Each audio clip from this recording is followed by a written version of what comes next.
Amen. Amen. Amen. Amina.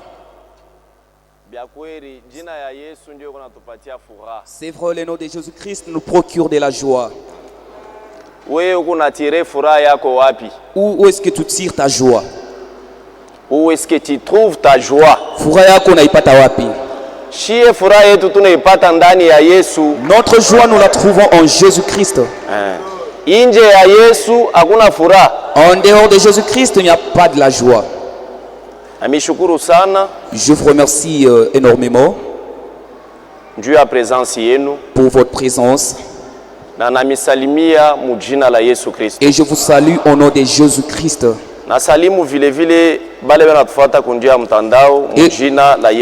Je salue tous les frères et sœurs internautes au nom de Jésus-Christ. Je vous invite à vous mettre debout. Nous allons prendre notre écriture habituelle. Matthieu chapitre 7. Matthieu sura 7. Verset 21. Shairi ya 21. Tous ceux qui me disent Seigneur, Seigneur, n'entreront pas tous dans le royaume des cieux, mais c'est lui-là seul qui fait la volonté de mon Père qui est dans le cieux. Plusieurs me diront en ces jours-là, Seigneur, Seigneur, n'avons-nous pas prophétisé par ton nom? N'avons-nous pas chassé des démons par ton nom? N'avons-nous pas fait beaucoup de miracles par ton nom? Alors je leur dirai ouvertement, je ne vous ai jamais connu. Retirez-vous de moi, vous qui commettez l'iniquité. Veuillez vous asseoir. Nous avons foi dans la prière qui a été faite ici. Voyez ici, il y aura une très grande déception. Et la déception ne sera pas pour celui qui est au dehors. Mais la déception sera pour vous qui venez ici, mais qui ne vivez pas selon ce que vous écoutez.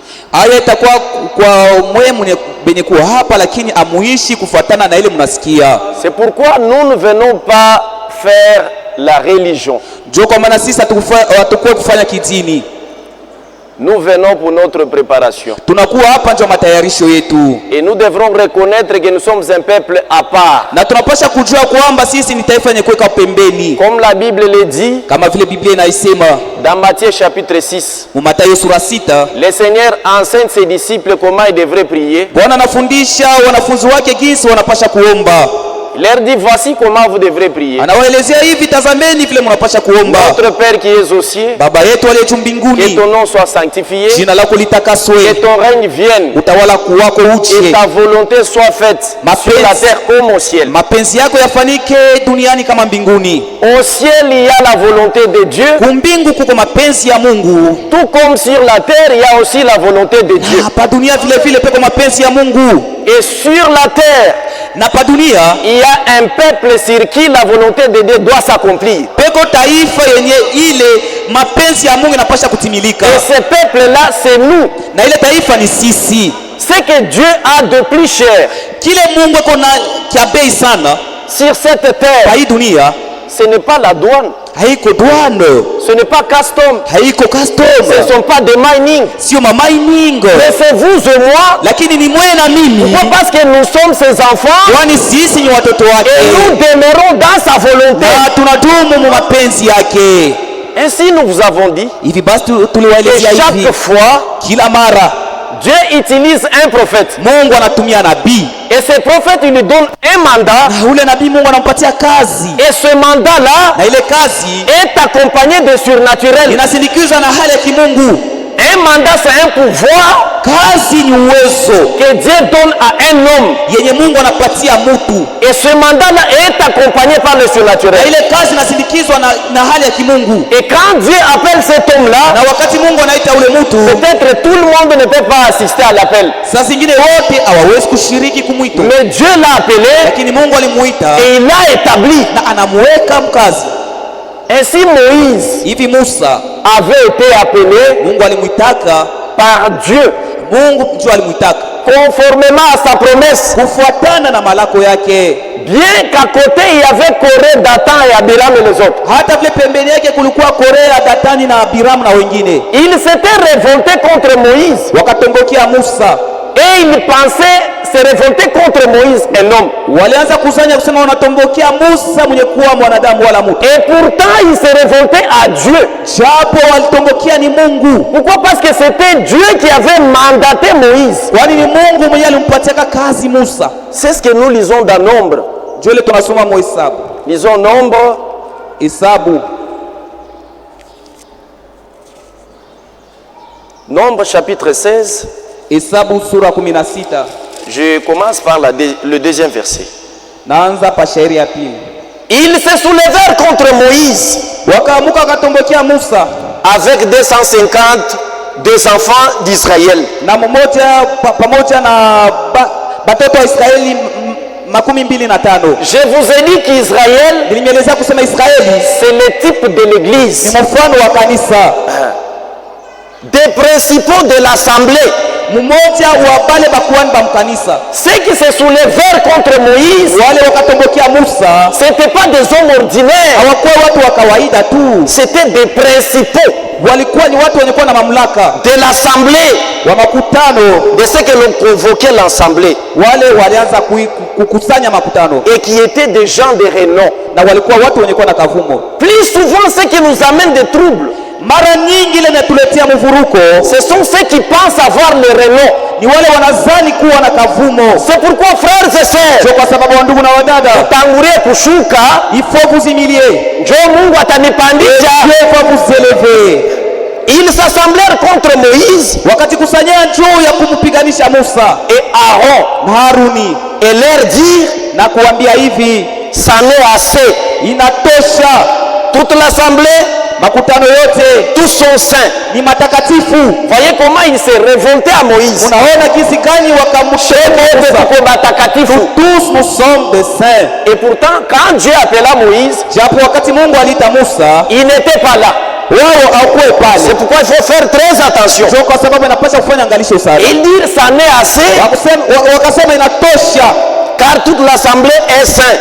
kwani makutano yote ni matakatifu Et l'Éternel est au milieu d'eux. na Bwana iko katikati yao. Pourquoi vous élevez-vous au-dessus de l'assemblée de l'Éternel? Kwa nini basi mnasimama kujitukuza juu ya makutano ya Bwana? Corée, Dathan en face de Moïse. Ni Kore na Datani mbele ya Il dit, Musa. pourquoi tu te lèves au-devant de l'assemblée de Dieu, des enfants de Dieu? Kwa nini unasimama unakuwa juu ya watoto wa Bwana Mungu? Or, c'était Dieu lui-même qui avait élevé Moïse. Japo alikuwa Mungu mwenyewe alimunyanyua Musa.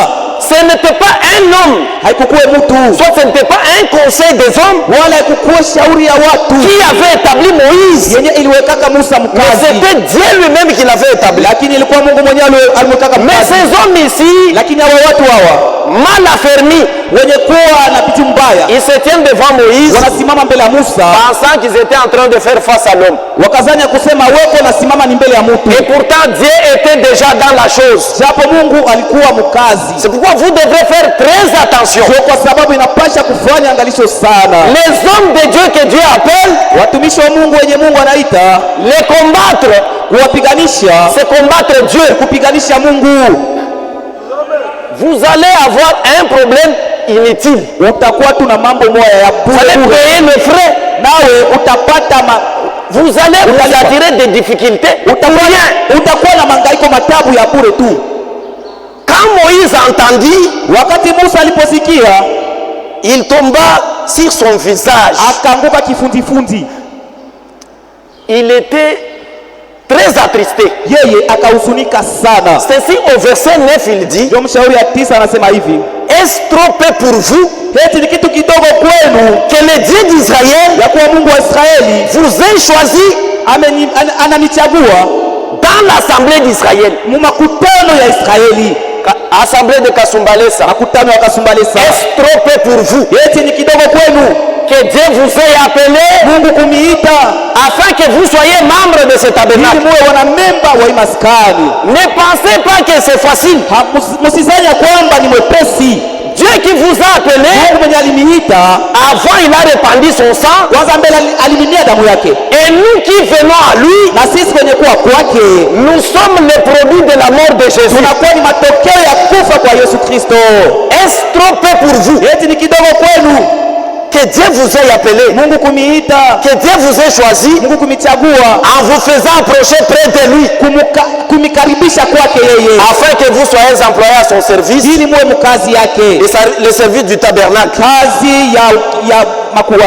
Vous voyez que Dieu était celui qui avait appelé Moïse, mais ces gens-ci qui étant mal affermis,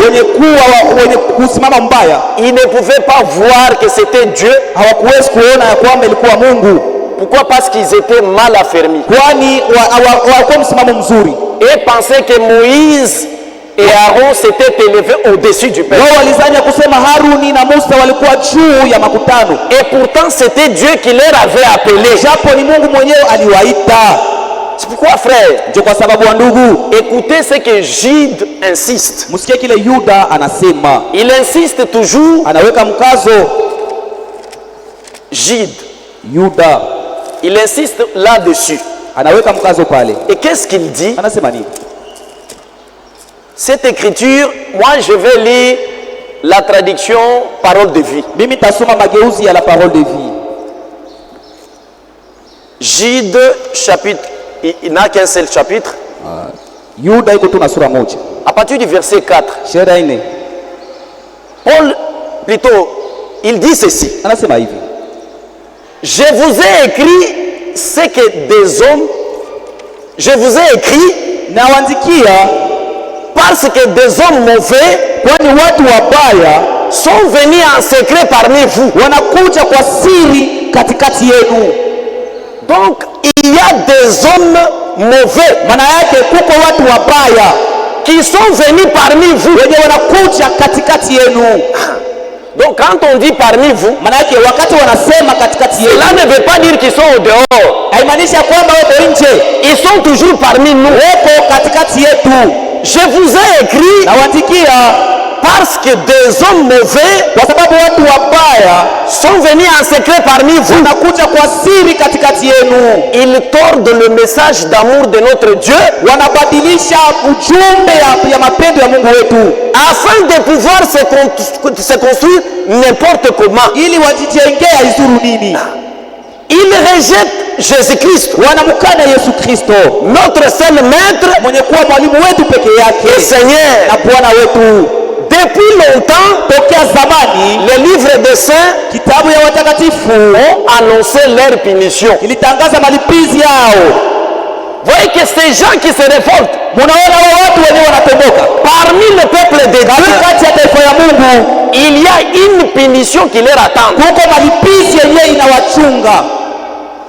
Il y a une punition qui vous attend. Écoutez ce que Frère Branham disait aussi.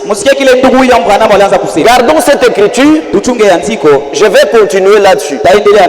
Écoutez ce que Frère Branham dit dans Christ est le mystère de Dieu révélé. Paragraphe 80. Conformément à cette écriture, il dit par-dessus tout, aimez-vous les uns les autres. Nous devrons nous aimer les uns les autres.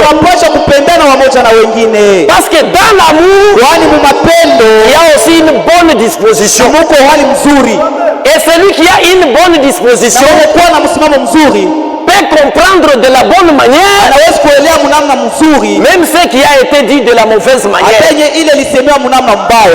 Par-dessus tout, aimez-vous les uns les autres. Pourquoi la haine? Aimez-vous les uns les autres. Peu importe ce que le diable essaye de dire. Peu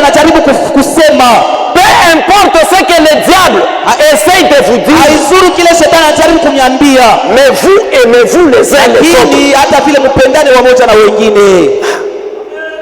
Maintenant, vous formez tous un grand et bon merveilleux groupe. munatunga kundi mzuri na ya damani. Hivi chez moi tout pour Tel que nous sommes ici, il y a de la place pour tous. muko fasi ya watu wote.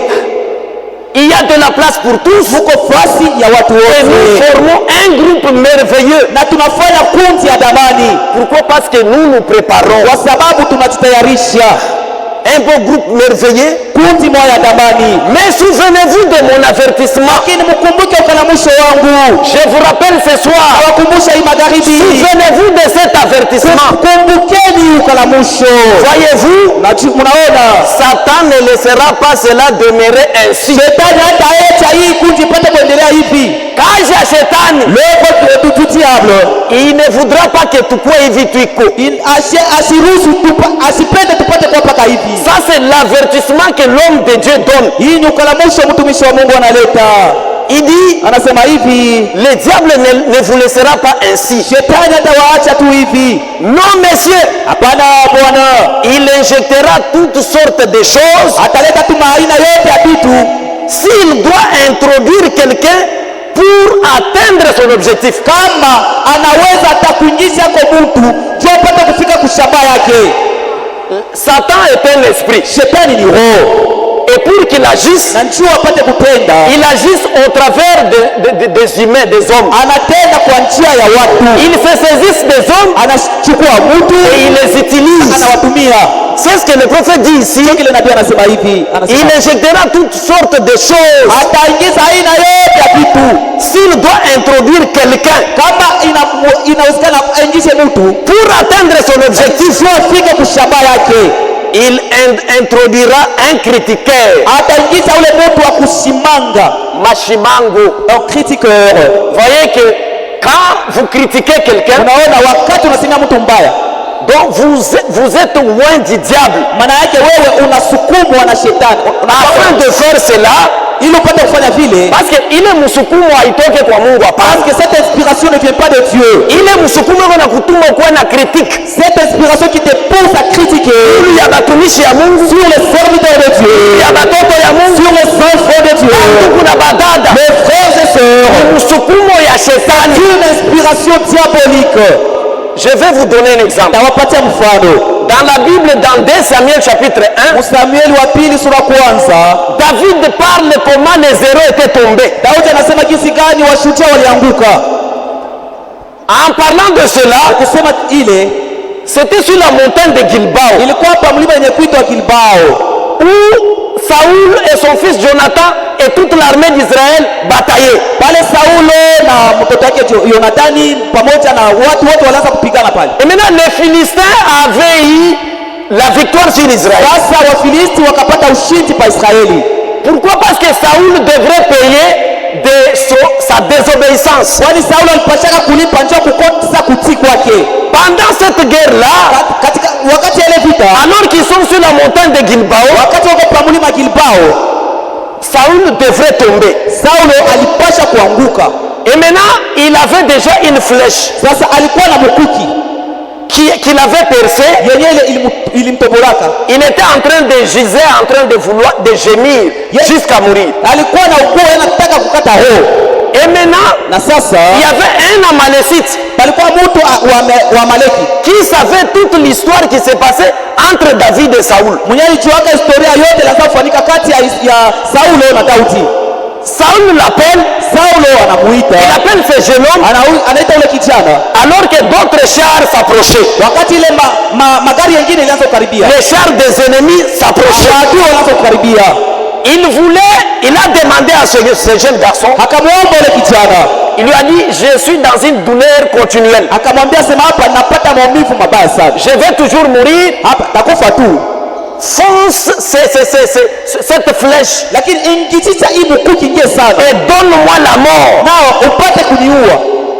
Voyez, Unaona, donne-moi la mort. wewe uniue. C'était Saül qui avait demandé à ce jeune Amalécite de le tuer. Ilikuwa ni Saulo alimuombaka ule kijana wa Maleki apate kumuua. Comme ces jeunes-là avaient la connaissance de l'histoire qui s'est passée, Vile ule kijana yeye alikuwa na ujuzi wa historia iliyofanyika, il a pris le bracelet akachukua kikobo de Saül, ya Saulo, il a pris aussi son diadème, donc akachukua na la couronne. na taji yake, Il est allé maintenant déposé auprès de David, akaenda kumwekea Daudi, pensant qu'il allait donner une bonne nouvelle à David. Kusanya kusema atampatia ni habari nzuri Daudi. Quand il arrive auprès de David, wakati anamfikia Daudi, David lui dit qu'est-ce qu'il y a. Daudi akamuuliza ni mambo gani yanafanyika. Il explique tous les hommes sont tombés dans le champ de bataille. Akafasiria kusema watu wote wanaanguka mkiweza ya vita.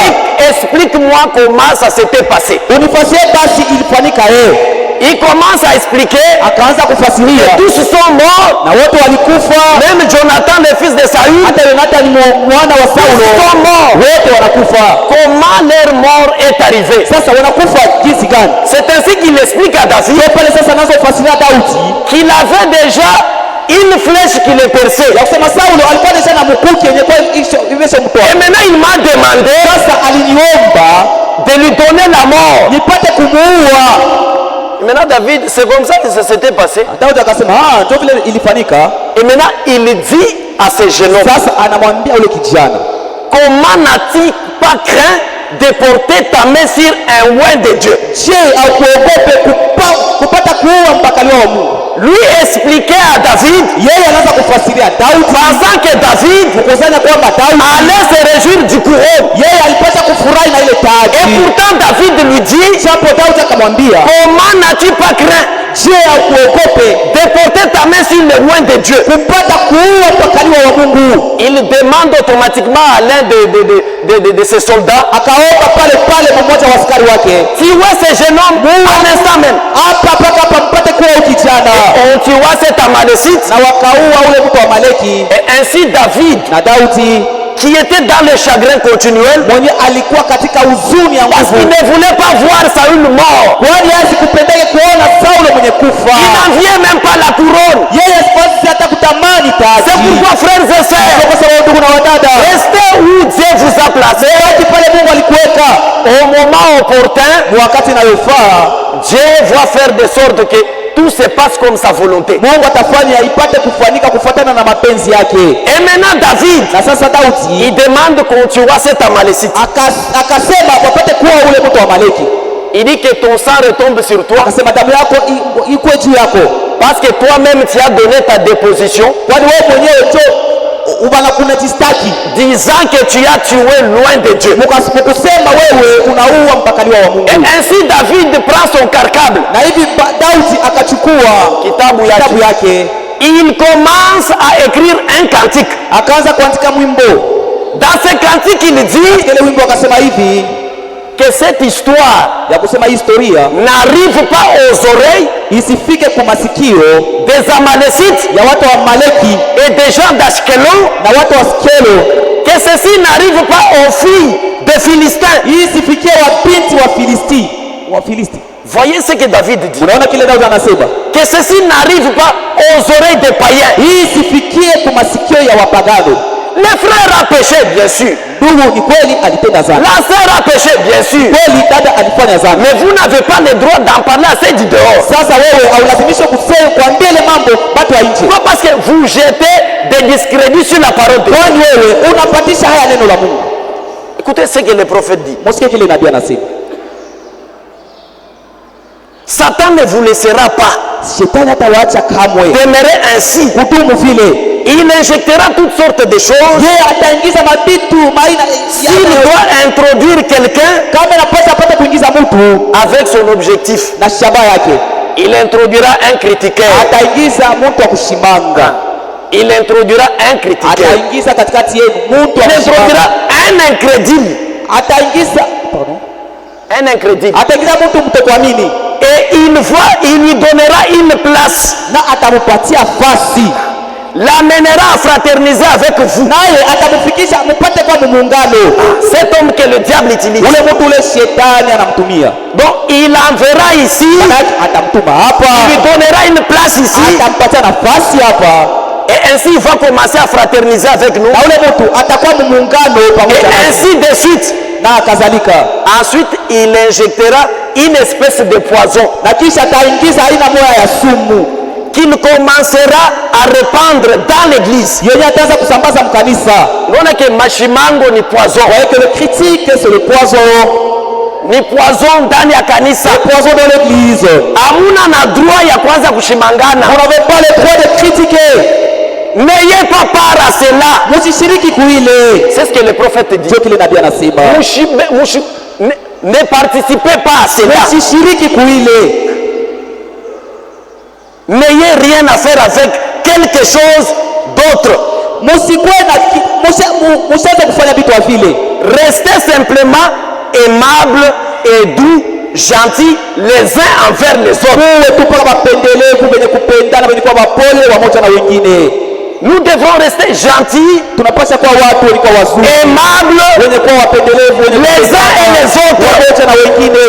Et ainsi prier pour cet homme-là. Donc nous avons le droit de prier pour cet homme.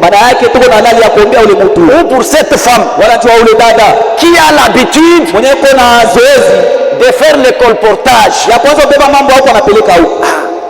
Priez pour cet homme-là afin qu'il soit aussi sauvé.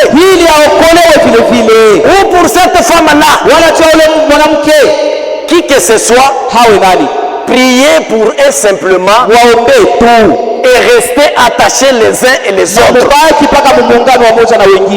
Au paragraphe 81, il dit ceci: et restez avec votre pasteur.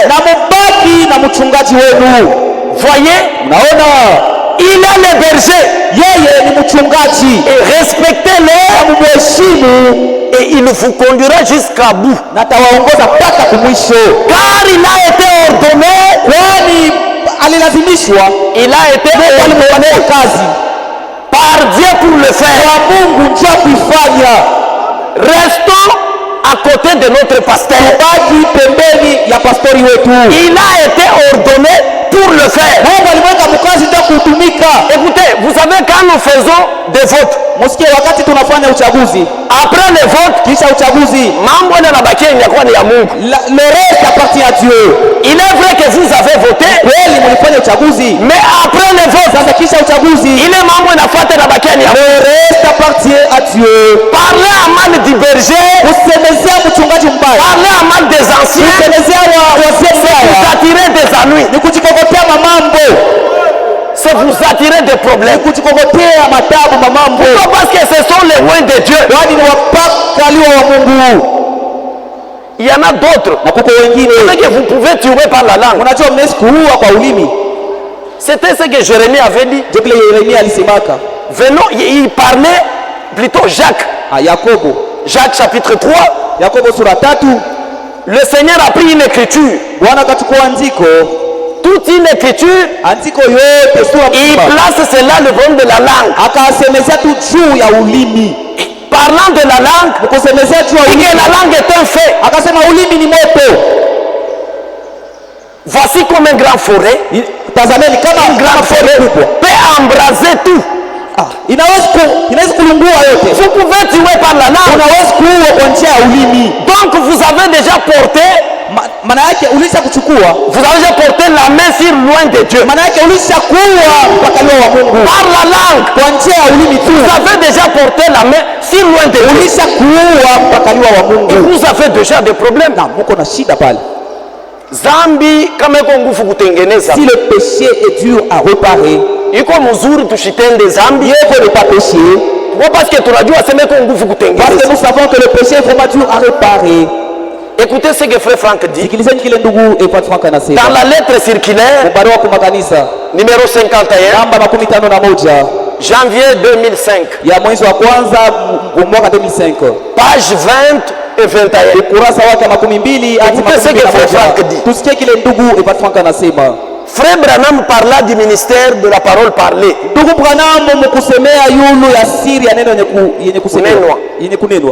Qui aura lié à la fin immédiatement avant l'enlèvement. Qu'il soit donc dit à tous ceux qui prétendent croire au message de Dieu. Ce soir, je le répète, qu'il me soit aussi permis que je vous dise, vous tous qui prétendez croire au message de Dieu, écoutez, celui qui veut avoir part kushiriki, qui veut avoir part yule anataka kushiriki à la dernière action de l'esprit, tendo ya mwisho ya roho, doit maintenant se laisser sasa anapaswa kujiachilia insérer dans le plan du kuingiza mambo ya Mungu ya wokovu. Vous devrez vous laisser Unapaswa kujiachilia insérer dans le plan du kuingizwa mambo ya Mungu ya wokovu. C'est lui qui s'imagine Ule anafikiri nadhani que tous les groupes ya kwamba makundi yote qui sont en partie les uns contre les autres yenye kwa inapiganisha wamoja na wengine est divisé na yenye kugawanika dans différents camps, mumakampi ya kuachana, auront part à l'enlèvement, watashiriki kwa kunyakuliwa. doit comprendre que Wanapaswa kuelewa hivi, ceci est la plus grande tromperie envers soi-même, hii ni udanganifu, ile ni kulilanda peke yako, ile dont peut être victime un homme. ile mtu anaweza kupata Divisé, kugawanika, séparer les uns les autres, kujitenga umoja na wengine, des sectes, des groupes dans l'église. makundi mnene na makundi kidogo. Prétendez aller au ciel, Unazani kwenda kumbingu, nous serons tous sur une même table, kweli tutakuwa pamoja kumeza, alors que déjà sur la terre, wakati ile pa dunia vous êtes séparés. mko wenye kugawanika. Mbingu ya wapi munene? Quel ciel! Laissez-vous insérer, Hachieni mpate kuingizwa, laissez-vous insérer. mujiachilie mpate kuingizwa. Il dit que c'est une grande tromperie, Asema hii ni udanganifu kubwa, que peut être victime un homme. ule mtu anaweza kupokea Comme au commencement kama kumwanzo wa wakati du temps des apôtres, nyakati ya wamitume. ainsi l'église du Seigneur Basi kanisa la Bwana sera à la fin. itakuwa kumwisho, Hata vile vilikuyaka kumwanzo l'église primitive, ya wakati ya bamitume, l'église apostolique, ndio vile vitakuwa na huku kumwisho. ça sera de même ici à la fin.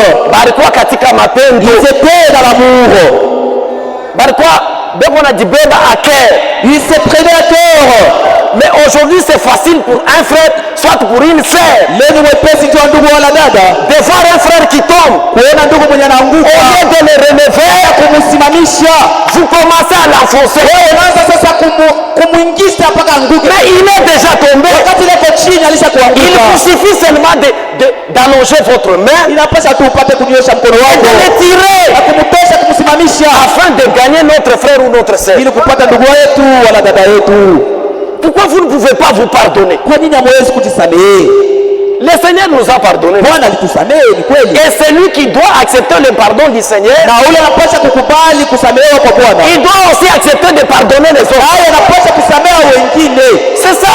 Ndio vile Ndio vile safari kunafanyishika. basi, comment le voyage s'effectue. Ne pensez pas que tout ira comme si des roulettes. Msizani kusema mambo yote tendeka tu mzuri. Écoutez ce que frère Franck dit. Msikie kile ndugu Frank anaendelea. Donc, Maana yake il dit ici, anasema hivi, comme l'église était au commencement, kabla kanisa ilikuwa kumwanzo, c'est que nous devons aussi être maintenant. ndio vile tunapaswa kuwa na siku mwisho huku. Comme était l'église des apôtres, Kabla kanisa ya mitume ilikuwa, ils étaient d'un seul cœur, walikuwa moyo moja, d'une même âme. walikuwa nafsi moja.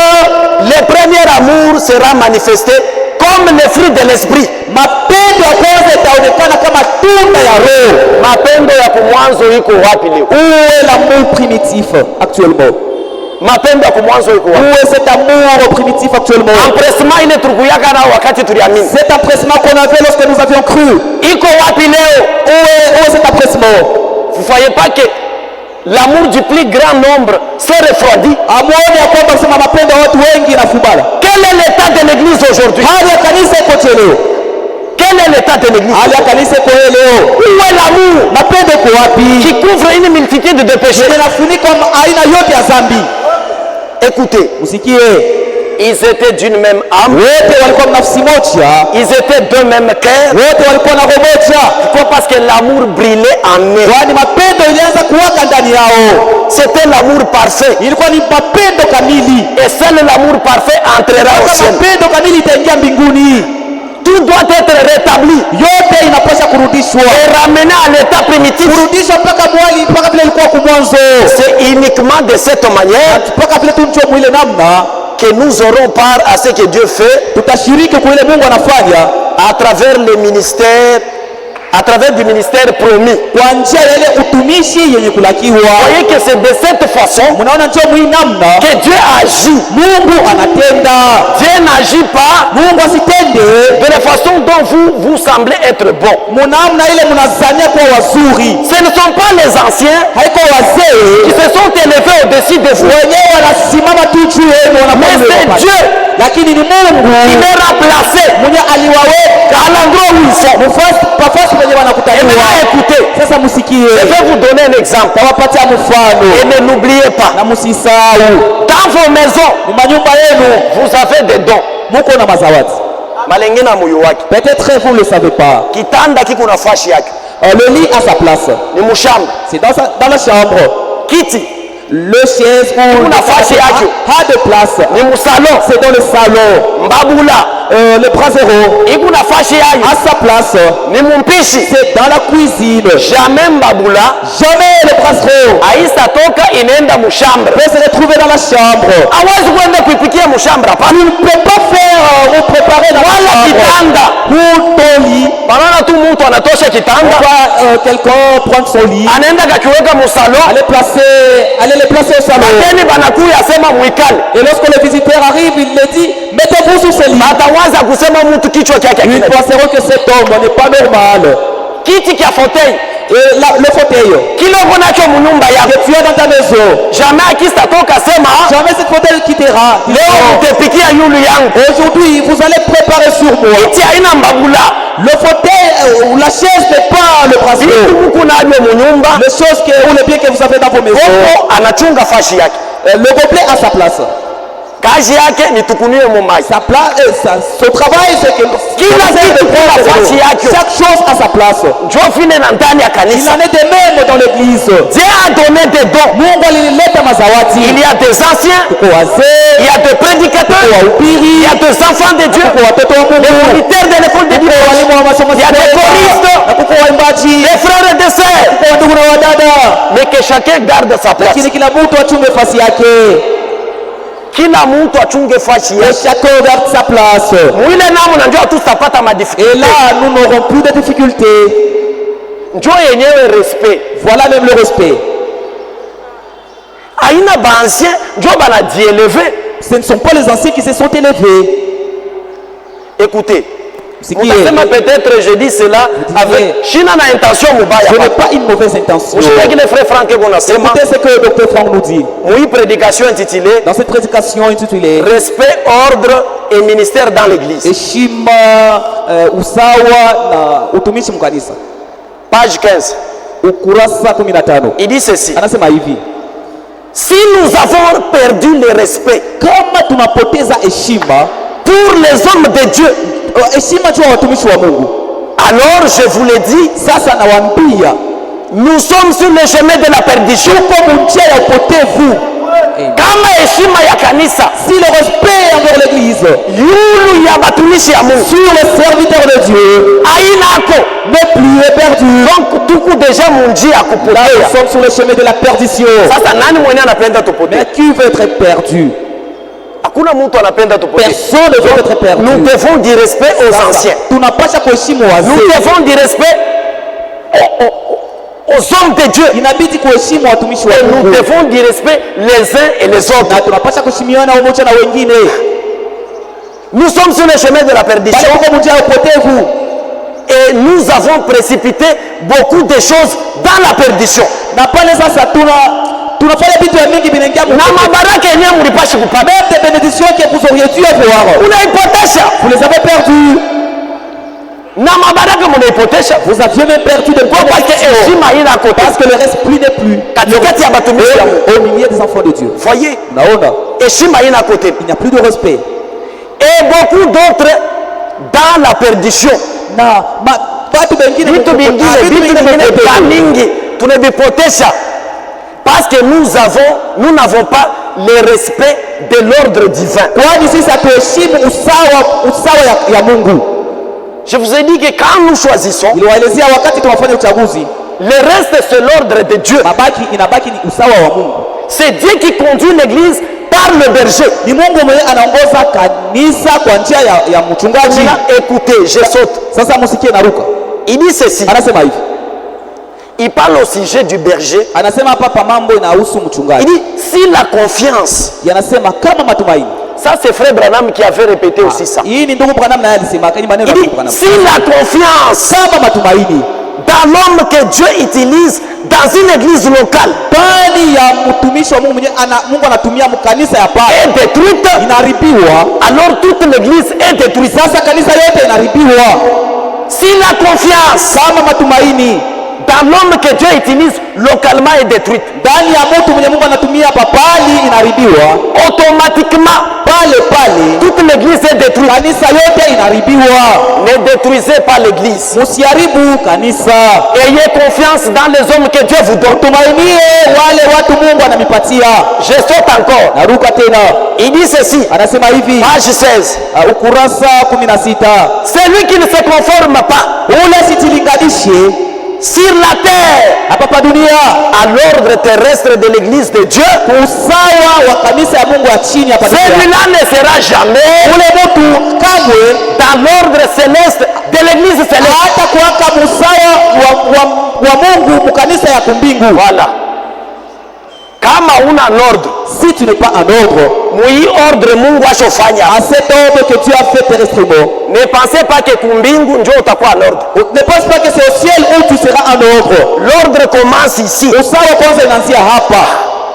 Frère Franck disait, donc Franck il a anaanza kusema hivi, il n'y a pas d'ordre qui commence ici, qui ne commence pas dans vos maisons. Hakuna usawa yenyewe inaanzia hapa kanisa lakini haianzie manyumba. Ordre yenyewe inapashi kuanzia kwanza mu manyumba. L'ordre premièrement doit commencer dans nos maisons. Quand vous n'êtes pas en ordre dans la maison, wakati mnyumba yenu hakuna usawa, je pense que ce serait difficile. Nadhani itakuwa ngumu sana pour vous d'être en ordre dans l'église de Dieu. Kwa usawa mu kanisa ya Mungu. Et ainsi il dit, hivi basi anasema hivi, si vous n'êtes pas dans l'ordre terrestre, kama muna musawa ya dunia que Dieu a établi, ordre ile Mungu anafanya, yenye Mungu anafanya pa dunia hapa, ne pensez pas que vous serez en ordre dans l'église céleste. Usisanye kusema utakuwa musawa mu kanisa ya mbingu. Tout commence ici. Maana yake yote inaanzia hapa chini pa dunia. Tout commence ici. Yote inaanzia hapa. Nous devrons respecter tout ce que nous dit la parole. Tunapaswa kuheshima yote ile neno inasema nasi. Nous ne sommes pas une église comme toutes les autres églises. Sisi hatuna makanisa kama ingine. Je vous ai dit que nous sommes un peuple à part. Nielezea hivi ya kusema sisi ni kanisa yenye kwa pembeni. Pourquoi? Parce que nous avons reçu des choses que les gens du dehors n'en ont pas. Kwani sisi tulipokea maneno yenyewe watu wa nje hawana nayo. Dieu, Mungu a fait une révélation. Alifanya ufunuo. Dieu, Mungu, il a donné sa révélation alileta ufunuo wake à William Branham, le prophète du temps de la fin. Kwa wakati wa mwisho. Et ce même prophète, na ule nabii moja a magasiné la nourriture, aliweka chakula mwakiba. Et ainsi, na hivi basi, la même nourriture ile chakula ile a été distribuée par frère Franck. Ndugu Frank akaikabula. Et cette même nourriture distribuée a été retransmise par les domestiques. Sasa ilitangaziwa na watumishi watenda kazi. Et maintenant les domestiques aussi, sasa watenda kazi nao qui ont retransmis, ils ont retransmis aux croyants. Walitangazia ni waaminifu. Et pour les croyants, c'est ça la préparation. Matayarisho yenyewe. L'ordre de Dieu, usawa wa Mungu en tout. Mpango sawa wa Mungu katika maneno yote. Nous devrons comprendre cela. Tunapaswa kuelewa hii.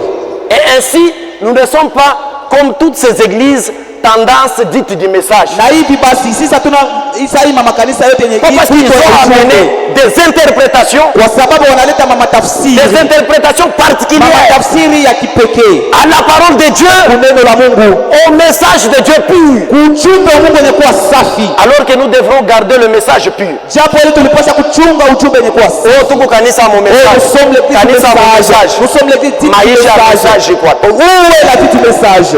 Maisha message. Où est la vie du message? Écoutez ce que frère Franck. La lettre circulaire, barua kwa makanisa, octobre 2017. Mwezi wa 10 2017. Page 6. Ukurasa wa 6. Je vais vous montrer qu'elles ne sont pas une église comme les autres. Malheureusement, kwa bahati mbaya, à côté de la continuité de la pure, ça fait prédication de la parole selon l'ordre de Dieu, Répétez un peu. Malheureusement, Kwa bahati mbaya, à côté de la continuité de la pure prédication, pembeni ya maendeleo ya mahubiri safi de la parole de Dieu, ya neno la Mungu selon l'ordre de Dieu, kufuatana na mpango sawa wa Mungu, il y eut aussitôt des interprétations. pale kukakuwa tena matafsiri Des frères ya wandugu qui se réfèrent à Frère Branham, wenyewe wale wanachangalia kwa ndugu Branham. ils ont réussi à rendre leur interprétation crédible. Waliweza kufanya matafsiri yao ipate kuonekana kama ya kweli. C'est ainsi qu'ils disent sans cesse. Ndio kile wanasema bila kuacha. Le prophète a dit. Nabii anasema. Le prophète a dit. Le prophète a dit. Nabii alisema. Mais la vie de ce que le prophète a dit. Lakini sasa maisha ile nabii alisema. Iko wapi? Uwe sekila. Le prophète a dit c'est bien. Ni mzuri nabii alisema. Frère Franck a dit c'est bien. Ni mzuri ndugu Frank alisema. Je vais ajouter. Taongeza tena. En 2023. 2023. Frère Franck a donné une prédication. Frank alileta mahubiri. Dans laquelle il a lâché des mots étranges. Ndani hayo sasa akasema misemo ya kigeni. Il dit ceci. Akasema hivi. Frère Branham a fait sa part. Ndugu Branham alifanya kazi yake. J'ai fait ma part. Mimi nafanya sehemu yangu. Vous devrez aussi faire votre part. Kila mtu anapaswa kufanya sehemu yake. Et la part de tout chacun de nous, c'est de garder pur le message. Ni kuchunga ujumbe safi. C'est de garder pur le message. Ni kuchunga ujumbe safi. Pourquoi? Parce que le message kwani ujumbe ne sera jamais une dénomination. Haitakuwa kama mwezehebu. Wewe mwenyewe unaweza kuwa mzehebu. Tu peux être un dénominationnel. Unakuja hapa. Tu viens ici. Unafraterniser. Tu te fraternises ici. Unabeba nafasi unaikala. Tu prends même une chaise et tu t'assois. Mais message haisa kuyaka une dénomination. Mais le message jamais ne sera une dénomination. Mais ni wewe ndio ku dénominationnel. Mais c'est toi qui es un dénominationnel. Écoutez. Sikilizeni. Mimi na sauter parce qu'il y a pas le temps. Tuna na wakati naruka. Il dit la tragédie, anasema mambo mbaya. Ce n'est pas dans ce que Frère Branham a dit. Parfois difficile à comprendre. Mais la tragédie est dans ce que les frères font. Non, dans ce que les frères font. Écoutez, la tragédie n'est pas dans ce que Frère Branham a dit. Parfois difficile à comprendre. Mais dans ce que les frères en font. Qu'est-ce que vous faites avec le message? Le message qui vous a été donné, qui est un cadeau précieux. Pourquoi? Parce que pour aller au ciel, écoutez, pour aller dans le ciel, il faut croire le message pur. Et nous devrons rester dans le canon de Dieu. Dans le plan d'Israël, Dieu donne des ordres.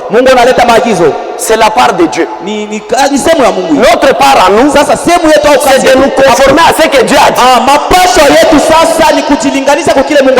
C'est ça la volonté de Dieu. Ces hommes ici, c'est Dieu qui les a établis.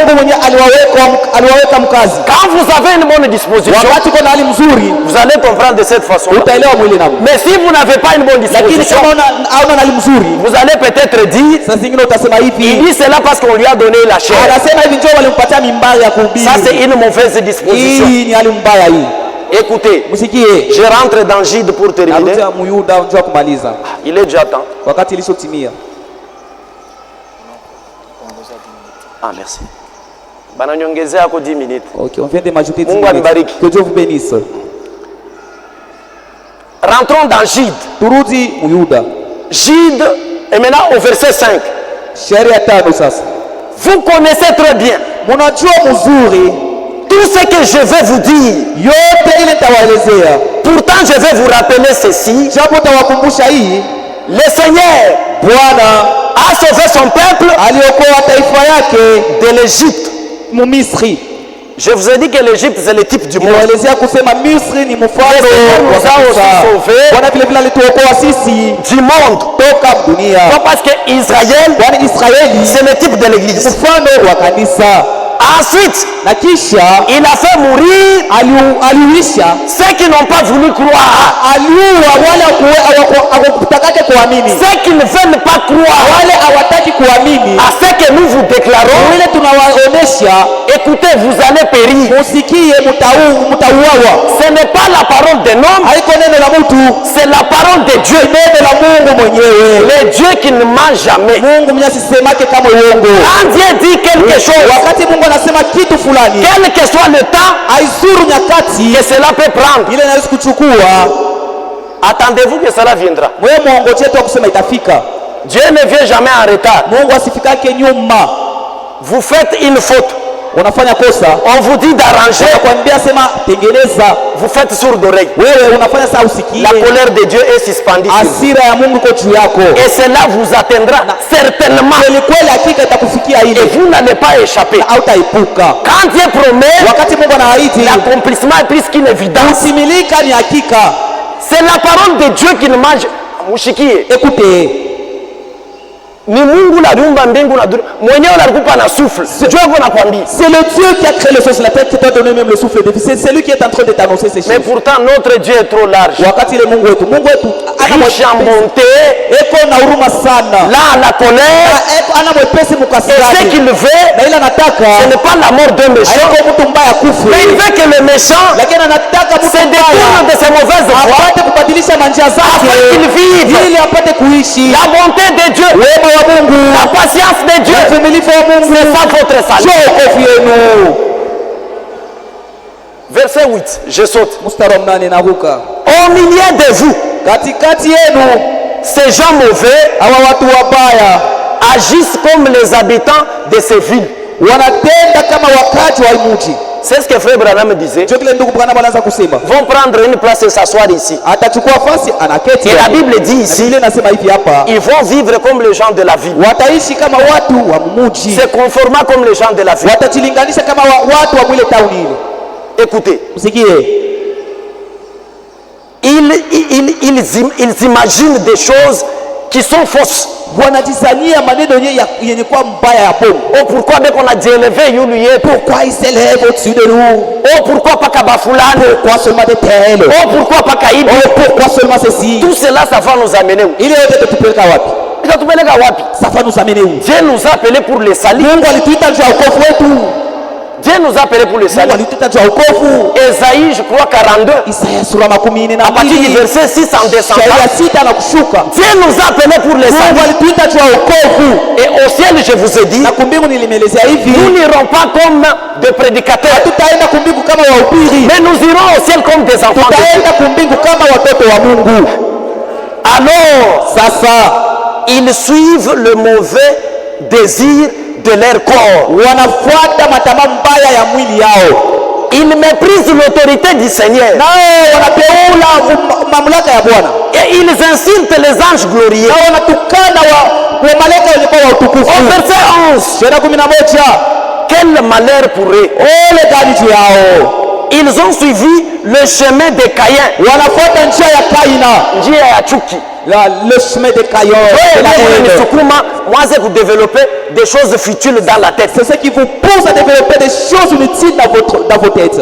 Ils ont menti pour l'argent, Wanadanganya juu ya fedha comme Balaam. kama Balaamu, La cupidité. kupenda fedha, Kupenda kwa fedha. la cupidité, la Vous aimez aller toujours dans de grandes églises. Mnapenda kwenda kwa makanisa minene, Makanisa ya kumapori. les églises du village, Kule banezi kukupatia kanisa, où on peut te donner l'église, soit fasi yawe kulala, ou l'endroit où tu peux passer une nuit, haina mweta mzuri. qui n'est pas dans un bon état. Unaenda mudouche, Tu t'en vas dans une douche, mpaka mune douche ndio undekuweze. c'est là où il y a même la toilette. Combien partent?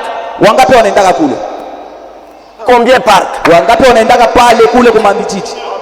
Si ndio difficulté tunakuwa nayo. Voilà la difficulté que nous avons actuellement. Frère Branham disait, Ndugu Branham anaanza kusema trois hivi, choses font écrouler les serviteurs de Dieu. vitu vitatu vinafanya mtumishi wa Mungu apate kuanguka. Un, Ya kwanza, l'argent. fedha. Faites attention à l'argent. Deux, ya pili, les femmes. Faites attention aux femmes.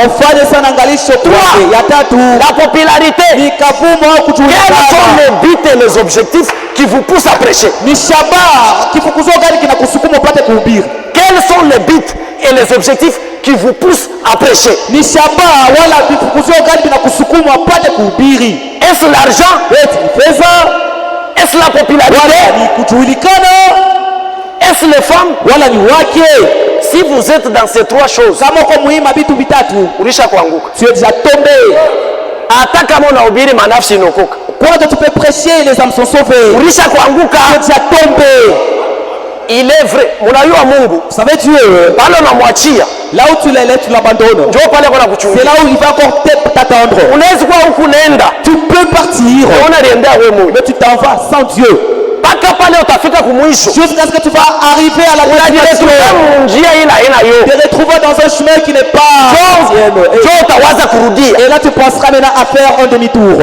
Na utamkuta Mungu paka pale. Et tu trouveras Dieu là où tu l'avais abandonné. Là où tu étais tombé. C'est pourquoi nous ne venons pas ici pour être à côté de ce que Dieu fait. Nous venons ici pour nous insérer et être dans ce que Dieu fait. Et c'est ça la volonté de Dieu.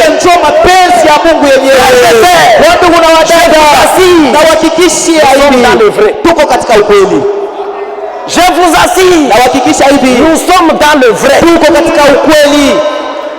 Quel que soit ma makosa kiloko quelles que soient les fautes que nous pouvons avoir. Quand Dieu vous regarde, que ça c'est un peuple honorable. Dieu a choisi Moïse. Mais Moïse était un bègue. Était un bègue. Mais Dieu n'a pas tenu compte du bégaiement de Moïse. Il a choisi tel qu'il était. Et il a pris Aaron, il a placé à son côté. C'est Dieu lui-même qui qualifie les hommes qui nous choisissent. C'est Dieu lui-même qui qualifie les hommes qui l'utilisent. Dieu n'utilise pas les hommes qualifiés, mais il qualifie ceux qui l'utilisent.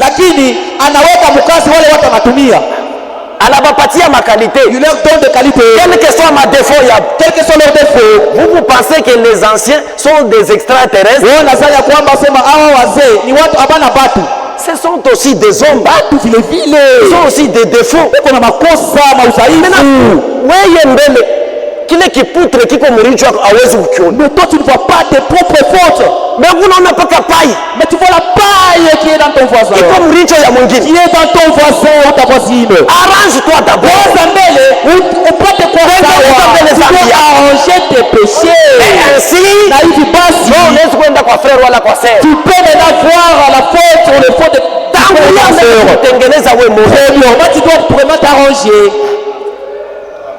Ces gens, au verset 16, ces gens-là ne sont jamais contents. Les gens qui n'ont pas une bonne disposition, ils ne sont jamais contents. Ils se plaignent sans arrêt. Trop de plaintes.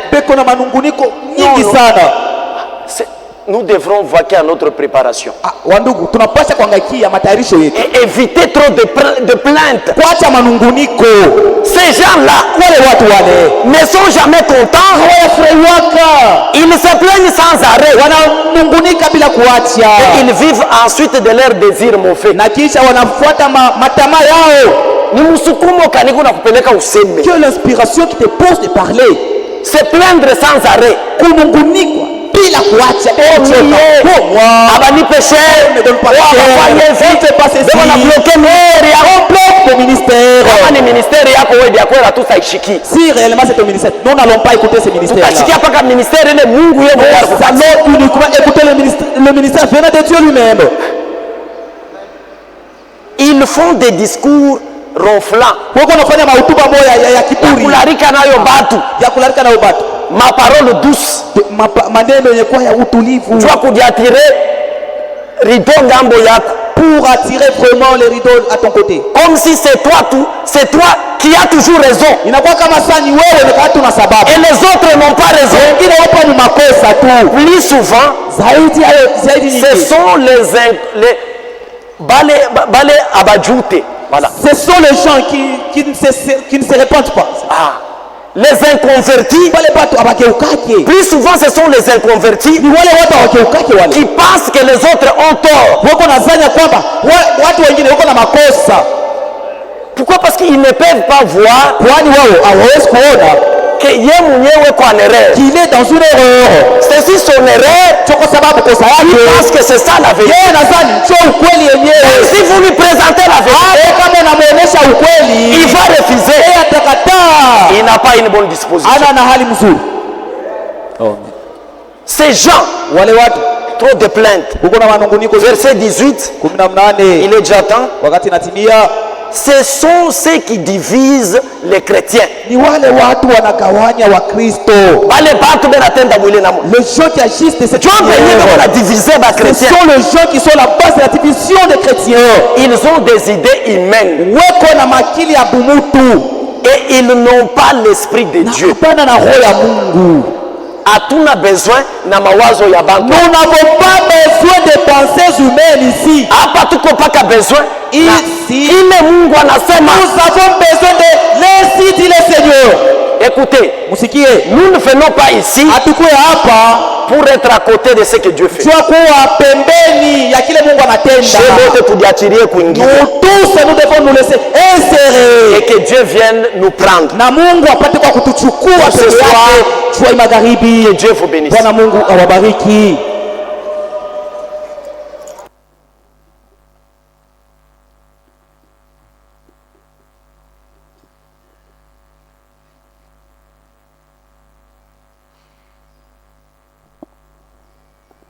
Lèvons-nous et prions tous Dieu selon la parole que nous venons d'entendre.